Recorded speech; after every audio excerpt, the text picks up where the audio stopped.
So there are a ton of you guys in this situation. And what this guy found out was that he knows something that makes her not want sex, but he's clueless around what makes her want it.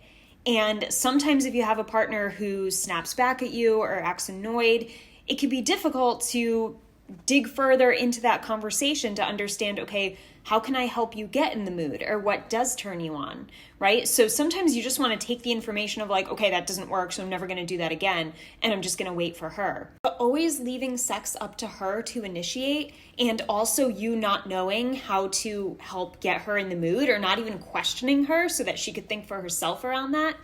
There are many women who will just never try to figure it out, and then they'll never be in the mood, they'll never be initiating. You'll be in a sexless relationship, you'll be frustrated, you'll just be disappointed, resentful of your partner, but both of you play a part in this relationship. So both of you have to figure out, okay, what's blocking us right now, and what will get us to the point of feeling desire for each other right now.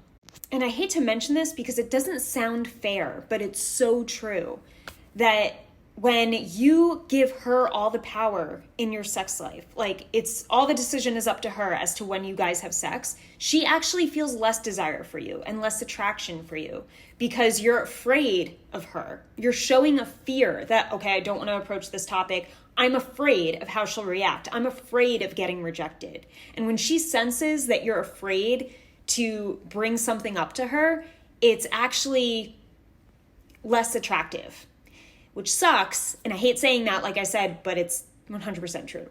And the reason why I say this isn't fair, and I hate bringing this up, is because not always, but a lot of the time women can be really mean with their sexual rejection. And if you're dealing with a woman who is nasty to you and just cruel when it comes to rejecting you, it makes sense that you want to avoid that conversation, right?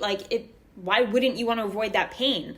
And at the same time, if you avoiding that pain is also a turnoff, that's what doesn't feel fair, But that's also why you got to realize, hey, am I in the right relationship? Does this person actually respect me? Do they care about my needs? Are they willing to work with me and find a middle ground? Do I feel like we're on the same team here? And if you're not, then that's the conversation you need to be having. Forget your sex life. You need to go back to that conversation.